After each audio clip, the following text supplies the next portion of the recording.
सेवा करने वाला जी वही रहेगी जो पहले थी, आज भी रहेगी और आगे भी रहेगी भविष्य। सतपाल चारी कांग्रेस के जो है सबसे ना भाई कांटा की टक्कर या तो दीपेंद्र हुड्डा के लोग टकटकी लगा रहे थे या फिर सतपाल ब्रह्मचारी को सोनीपत सीट से जो टकटकी लगा कर देख रहे थे, क्योंकि साधुगण से भी जो है विशेष लगाव है और साधु महात्माओं से मिलाप तो है ही है। तो जिस प्रकार की फाइट अंत तक चली सर, क्या विश्वास था? आप तो साथ में देख कर रिजल्ट देखते रहे एक ही फोन में, तो क्या था क्या ये पलट जाएगा रिजल्ट इस प्रकार से, क्योंकि लीड दोपहर तक थी? ये जीत सोनीपत की जनता की जीत है जी, पूरे लोकसभा क्षेत्र की। जुलाना से लेके लास्ट पूरा जो भी हमारी 9 की 9 विधानसभाओं में जो समर्थन मिला, ये वहाँ की जनता की जीत है, कार्यकर्ताओं की जीत है, नेताओं की जीत है जी। और चौधरी भूपेंद्र हुड्डा की जीत है जी। हुड्डा साहब ने तो विश्वास जो है बहुत ज्यादा जताया ही और हमेशा से ही साथ थे, क्योंकि अब तो आप सांसद बन गए हैं, तो फीलिंग पहले वाली है या बदल गई है कुछ? ना वही है, पहले जो थी आज भी वही। जनता का जो उम्मीद लगा के वोट दिए तो उम्मीदों पे कितना कुछ है, अगर काम लेकर आए तो वो मतलब सांसद वाली फीलिंग है या अब भी वही ब्रह्मचारी जो पहले से? जन सेवा करने वाला जी वही रहेगी जो पहले थी, आज भी रहेगी। और जनता ने जिस प्रकार से समर्थन किया है, क्योंकि सोनीपत तो आपका गढ़ है, बड़ौदा गढ़ है, जिस प्रकार से लीड यहाँ की जनता ने दी है, यहाँ की जनता के लिए क्या कहना चाहूँगी? क्योंकि एक तरफ तो मुकाबला बहुत कांटे का चल रहा है। मैं आभारी हूँ सभी 9 की 9 विधानसभाओं में। मान लो जींद में ने भी बहुत मदद की है, सारी विधानसभाओं ने बहुत सहयोग किया है। जुलाना और बड़ौदा विशेष रहे जी, बहुत बड़ी लीड दी है, तो मैं इनका तो जीवन भर आभारी रहूंगा सबका। आप भी योग साधना में लगो मन दो। हाँ जी। तो सतपाल ब्रह्मचारी साधु महात्माओं से जिस प्रकार लगाव है और ये सांसद बन गए हैं, तो क्या कहना चाहोगे? ये बहुत अच्छी बात है उनके लिए, सतपाल महाराज जी के लिए, क्योंकि ये लोगों ने ही किया है, उनके उससे ही ने ये काम किया है, क्यों ये काम करने में कुछ इच्छुक है इस बात। भाई जींद का पांडु पिंडारा गांव बहुत ही प्रसिद्ध है, क्योंकि ये बहुत ही तीर्थ स्थल है और आज माघ शीर्ष अमावस, जेठ की अमावस भी जिसने बोला है, और जेठ में तो लोग वैसे ही पुण्य दान बहुत ज्यादा कर रहे हैं, तो पितरों की आत्मा की शांति के लिए विशेषकर ये तीर्थ स्थल जो है जाना जावा है। और सतपाल ब्रह्मचारी जो कि नए सांसद बने हैं सोनीपत क्षेत्र से, और यहाँ से विशेष लगाव है क्योंकि यहाँ आते जाते रहते हैं, तो उनको लेकर यहाँ के जो भगतगण हैं उनकी क्या राय है वो जो है जानेंगे, क्योंकि काफी दूर दूर से यहाँ जो है भक्तगण आते हैं, अनुयायी जो आते हैं। तो सबसे पहले तो सर स्वागत है जी। नमस्कार जी। कहाँ से हो सर? मैं पानीपत से रामरतन शर्मा, प्रधान ब्राह्मण समाज जिला पानीपत जी। तो जिस प्रकार से ब्रह्मचारी जी लास्ट तक जो है फाइट हुई, कांटा की टक्कर हुई, एक बार तो ये था कि कहीं हार ना जाए, लेकिन अंत में फिर जीत ही गई, क्या कहना चाहोगे? मैडम जी, पहले तो आपका प्रश्न था कि पांडु पिंडारा केस में, ये हमारी सभी धर्मों की एक आस्था है यहाँ पर, और आस्था जब जुड़ जाती है तो भगवान से तार जुड़ जाता है, और जब भगवान से तार जुड़ जाता है तो उसके सभी पापों को नष्ट हो जाते हैं और उसको पुण्य का फल मिलता है। तो ऐसे तीर्थ स्थान पर आज हम आए और आपसे मिलने का सौभाग्य प्राप्त हुआ, तो मैं तो पूरे देशवासियों को, विश्ववासियों को बधाई देता हूँ कि ये पांडु पिंडारा हमारा जो धाम है, यहाँ आने से पितरों का नहीं सभी का कष्ट दूर हो जाता है और यहाँ पर सबको नहाना चाहिए। दूसरा प्रश्न आपका ब्रह्मचारी जी का था। देखो, जो लोग, मैं अभी तो रोकूंगी क्योंकि अब पांडु पिंडारा पे ही बात चल पड़ी है, तो इस पे करेंगे। क्योंकि आज की जनरेशन पढ़ी लिखी है, तो आज की जनरेशन जो है विश्वास नहीं करती इन बातों पर, वो टेक्निकली सोचती है, वो सोचते हैं कि साइंस जो है सब कुछ है, और साइंस जो है इन चीजों को नहीं मानती कि जो पहले था वो अब जो है चला गया।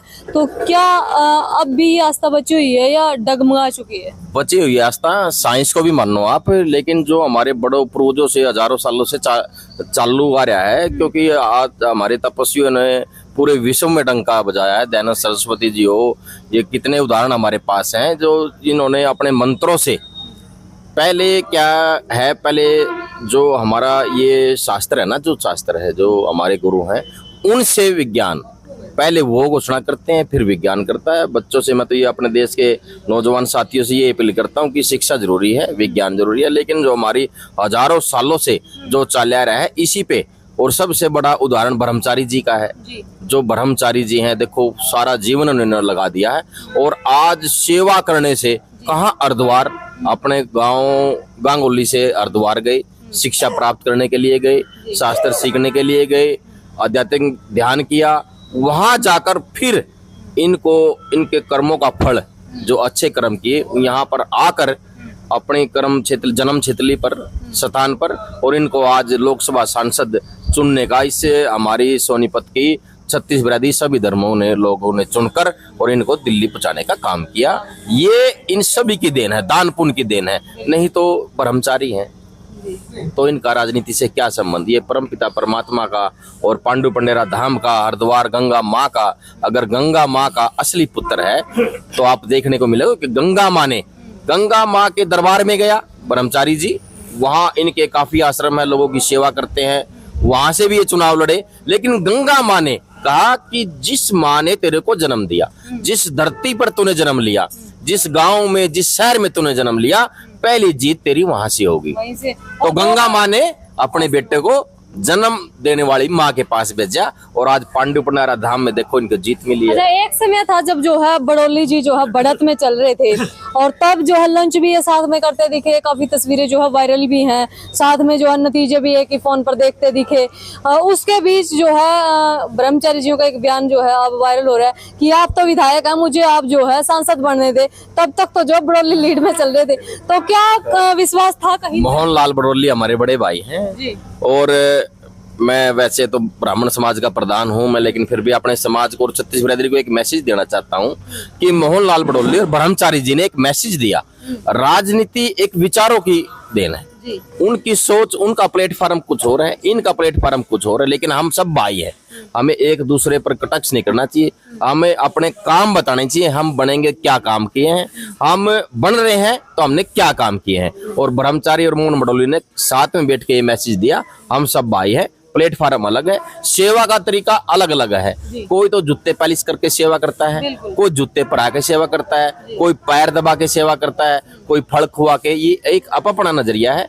तो हम तो ये कहते हैं कि भाई जो राजनीति थी, जो इलेक्शन था वो जालिया। अब ब्रह्मचारी जी कहाँ से एमपी को आएंगे? सोनीपत लोकसभा से। ये नहीं को आएंगे अगर भाई ये उस गांव का है उसका ही, जितने भी लाखों आदमी यहाँ पर हैं उन सब के सांसद बड़ी बात जो है पूछना चाहेंगे, हर बार यही कहा जाता है कि सोनीपत को जो है एक सौतेले की तरह व्यवहार किया जाता है, क्योंकि ये सदा से ही कहा जाता है। क्या अब उम्मीद है ब्रह्मचारी जी बने हैं तो लोगों के प्रति भी जो है काफी जुड़ाव है इनका, उम्मीद है कि सोनीपत? हाँ उम्मीद है। हम पानीपत से हैं, हमारे सुनील शर्मा जी ब्राह्मण सभा के युवा के प्रधान हैं, हमारे नरेंद्र शर्मा जी जिला पार्षद हैं, रामचंद्र शर्मा जी वैराग्य समाज के हमारे प्रधान जी, हैं। आपका तो काफी तजुर्बा है, तो क्या लगा है राजनीति तो बड़े बड़ों को बदलते हैं, ब्रह्मचारी जी बदलेंगे या ऐसे ही रहेंगे? नहीं, ब्रह्मचारी जियों का स्वभाव बहुत अच्छा है। अच्छा जी। और ये जो है नहीं, इनका स्वभाव बदलने वाला नहीं। अच्छा जी। ये सेवा में ही अपना ध्यान है, फर्ज समझते हैं। और जो है ये जींद की धरती पे पहला टिकट इनको मिला, जिससे इनको जीत मिली। जीत हुई, ये बहुत बढ़िया। युवा के प्रधान इनसे जानेंगे। सर, क्या जो है राय है आपकी, जिस प्रकार से आप जो है एनडीए और इंडिया गठबंधन की जो है 50-50 का लगभग भागीदारी रही है और सरकार अभी भी जो है बढ़ने के लिए एनडीए ने जो प्रमुखता की है जिसमें, तो क्या लगता है कैसे सरकार चलेगी या इंडिया गठबंधन अब भी कर सकता है कुछ खेल? इंडिया गठबंधन, देखो राजनीतिक पार्टियां हैं, राष्ट्रीय पार्टी है दोनों, उनका हर पार्टी चाहेगी भाई मेरी सरकार बने। जिसको जनता ने इनकी तानाशाही करके बीजेपी वालों की, तो जनता ने इनको निकालने का काम किया था। हरियाणा में विशेषकर आपको देखने को मिला है। हरियाणा में जो आंकड़े न्यूज चैनल के माध्यम से आ रहे थे वो 2 या 3 सीट कांग्रेस की दिखा पा रहे थे, 7-8 बीजेपी की। और जो जनता ने इनको निकालने का काम किया इनकी तानाशाही के को देखते हुए, तो 50-50 का आंकड़ा ये आप लोगों के सामने आया सभी के। जो अब ये देखना है इनके हिसाब से, तो कांग्रेस की सरकार तो क्लियर हरियाणा में है ही। और जैसे सतपाल महाराज जी एक महान संत है जिन्होंने आज तक अपना जीवन एक ब्रह्मचारी के जीवन में जिया है, जनता के भलाई के लिए जिया है। मैं कल हरिद्वार में था, तो वहाँ एक गरीब आदमी रेडी वाले जी ये कह रहे थे भाई कोरोना काल में अगर जो सेवा की है सतपाल ब्रह्मचारी ने सेवा की है, अच्छा जी। एक अकेली धर्मशाला, मैं आपको आपके चैनल के माध्यम से जनता को बताना चाहता हूँ, एक अकेली धर्मशाला ऐसी थी पूरे हरिद्वार के अंदर जो कोरोना काल में इन्होंने सेवा की है और अन्न और राशन बांटने का काम और भोजन 24 घंटे वहां भोजन की व्यवस्था सतपाल ब्रह्मचारी जी ने की है। ये वो महान संत है, उन लोगों का आशीर्वाद जो आज सोनीपत की जनता ने अपना आशीर्वाद ब्रह्मचारी जी को दिया है, वो उन संतों की अच्छा, उनकी जिस सेवा प्रकार से की। बीजेपी के खुद ही जो बड़े नेता है या प्रत्याशी आरोप लगाते रहे कि भीतरघात हुआ है, क्या सच में भीतरघात हुआ है या फिर वैसे ही? ऐसा नहीं है, कोई भीतरघात नहीं है, ये जनता ने इनकी तानाशाही के कारण जनता ने इसको नकारा है और ऐसा नहीं हुआ है क्यों भीतरघात के कारण जनता आजकल समझदार है, पढ़े लिखे युवा है, पढ़ा लिखा वर्ग है, जो ऐसा नहीं है, भीतरघात का कोई भी ऐसा नहीं हुआ। पार्षद भी हैं तो बहुत ही कम मार्जिन से, एक तो टाइम ऐसा था जब ये लग रहा था कि बिल्कुल बड़ौली जो है जीतेंगे, सिर्फ 2-3 राउंड की जो है काउंटिंग बाकी थी। फिर जिस प्रकार से जो है पलड़ा उल्टा, क्योंकि जुलाना नहीं बल्कि सोनीपत ब्रह्मचारी जियों का क्षेत्र है, वहां से फिर यहाँ लीड आई, यहाँ से लीड आके फिर ब्रोदन जिस प्रकार पाशा पलटा, तो क्या एक समय लग रहा था कि नहीं ये बात नहीं बढ़ने वाली? नहीं, हमारे को तो पूरा कॉन्फिडेंस था कि सतपाल ब्रह्मचारी ही जीतेंगे, क्योंकि इन्होंने माँ गंगा का आशीर्वाद है और इन्होंने तपस्या की हुई है, जिसके आशीर्वाद से ही अपनी जन्म स्थली में आकर कामयाब हुए हैं। और क्योंकि पहली बार जींद जिले में ब्रह्मचारी जी को टिकट मिला था और टिकट आया था, इसी वजह से इनको जीतने का सौभाग्य मिला। बड़ी बात एक पूछना चाहेंगे, हुड्डा साहब पर जो है ये एलिगेशन लगते रहे हैं कि जितने भी डिसीजन लिए जाते हैं वो हुड्डा पर का ज्यादा दबाव रहता है, तो सतपाल ब्रह्मचारी पर ब्राह्मण से ब्राह्मण को लड़ाने का ये उनका डिसीजन किस प्रकार का मानते हैं? क्योंकि रेस में तो और भी बड़े बड़े चेहरे थे सोनीपत से टिकट लेने के लिए। नहीं, ऐसा कुछ नहीं है, ब्राह्मण से ब्राह्मण को टकराना ये तो राजनीति अपना भाग्य था इनका कि इनको टिकट मिल गया, तो ये तो कोई चीज नहीं होती जाति को जाति। ये तो 36 बिरादरी एक है, सब समाज मिलकर एक नुमाइंदा चुनते हैं, ये बिरादरी का तो इसमें गलत कॉम्बिनेशन जोड़ा। हाँ, जिस प्रकार से आम कैंडिडेट जो है उतारने का निर्णय हुड्डा साहब ने या आला कमान ने लिया, क्या वो सही था? अब तो खैर चुनाव आ चुके हैं, लेकिन पहले अगर देखें तो शुरुआत में हाँ, इतना फेस वैल्यू यहाँ नहीं थी ज्यादा, जो भी पार्टी ने निर्णय लिया वो सही था, तो सोच समझ के सोच समझ के लिया। तो आज उस निर्णय को सही देखते हो कैसा? हाँ, सही देखते हैं जी, क्योंकि ये ब्रह्मचारी जी है, 36 बिरादरी को साथ लेकर चलेंगे। और क्या आपका कभी मिलना जुलना हुआ है, बातचीत हाँ कर लेते जी, हैं? मैं काफी बार मिलता जुलता हूँ, मेरे रिलेशन में है। अच्छा जी, हाँ जी, तो कर देंगे काम लोगों हाँ, के, 36 बिरादरी का जुलाने की जनता काम कर देंगे, जिंदगी जुलाने की क्या, बड़ौदा की का। हम पानीपत से हम, अच्छा, हाँ उम्मीद पानीपत लगा की रहे जनता, हो? हाँ हम भी उम्मीद लगा रहे हैं जी। अच्छा, खट्टर साहब जो है आपका हल्का में जितवाए हैं आपने काफी बड़े बहुमत से, तो खट्टर साहब से भी कोई हाँ, उम्मीद है? खट्टर साहब भी जनता ने चुना तो माइंडेड देगा जनता के लिए, खट्टर साहब भी बिल्कुल, काम काफी बड़े मार्जिन से जो है जिस प्रकार जो है मनोहर लाल खट्टर जीते, तो बड़े क्या? से नहीं जीते खट्टर साहब। अच्छा जी, पहला जो पानीपत से हमारा भाई संजय भाटिया था बीजेपी से 6.5 लाख वोटों से जीता था, और अब खट्टर साहब 2 पे रह गए हैं। ये तो समय थोड़ा कांग्रेस टिकट देने में थोड़ा लेट होगी, और कुछ आज ने आपने पता है धन बल सब कुछ चलता है। अच्छा, जिस प्रकार के एलिगेशन लगे हैं प्रत्याशी पर, कांग्रेस के प्रत्याशी पर बुद्धिर्जा, तो उससे भी क्या प्रभाव पड़ता है नतीजों पर? बीजेपी पार्टी तो सब पहले रही, सारे जेल में कौन छोड़ा कौन नहीं, सारे जेल में गिरने लग रही। क्या उसने कोई बलात्कार थोड़ा किया किसी के साथ, मर्डर थोड़ा किया है, डकैती थोड़ा डाल ली है, और राजनीतिक उसके ऊपर केस थे, वो जनता की आवाज उठाने के लिए केस थे। आओ, खट्टर ने किया, बीजेपी ने किया, हाँ प्रभाव सारा पड़ता है। उस भाई ने नौजवान लड़का था और 31 साल की उम्र में एक मुख्यमंत्री से चुनाव टक्कर लेना, जो 2 बार मुख्यमंत्री रहा, तो बहुत अच्छा चुनाव लड़ा। और जनता टाइम ने तो था जब वो लीड में चल रहे थे और मनोहर लाल खट्टर जो है पीछे चल रहे थे, तो क्या था तब कि हाँ ये लड़का जीत सकता? मनोहर लाल खट्टर मोदी जी के अच्छे मित्र हैं, एक स्कूटी पे घूम रहे हैं, तो कहीं ना कहीं जनता ने 6 महीने की सरकार रह रही है, कहीं ना कहीं काम लेने के चक्कर में किसी की फाइल दब रही होगी, उसको उठाने के चक्कर में 70 बात होती है, तो इसलिए उनको जिता। हाँ जी, ऐसा कुछ है? नहीं, खट्टर साहब तो आप हारे ही मान लो। अच्छा जी, जो 10 साल 9.5 साल प्रदेश के मुख्यमंत्री रहकर भी, और हरियाणा में आपने हालात देखे, 5 सीट कांग्रेस की और 5 बीजेपी की, जी, तो ये 10 की 10 सीटें बीजेपी की आनी थी। तो अगर ये हार का कारण है, कहीं ना कहीं मनोहर लाल की ही हार का मतलब कारण या है, जीत जीत खुशी हो नहीं रही खुशी है नहीं हो कुछ। रही।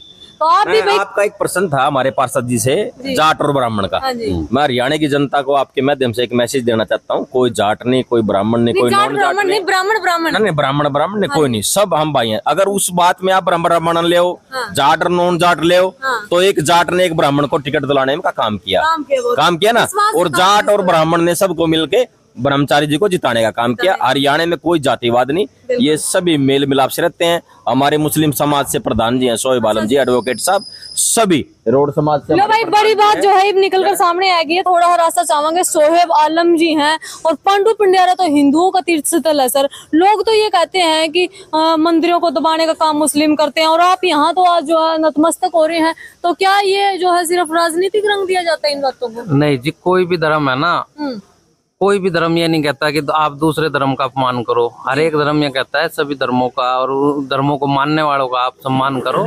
तो हम एक दूसरे का सम्मान करते हैं और एक दूसरे के धर्मों में हमारी भी आस्था है, इनकी आस्था है, तो हमारी भी इनके साथ तो आस्था ये है। प्रोपेगेंडा फैलाता कौन है फिर?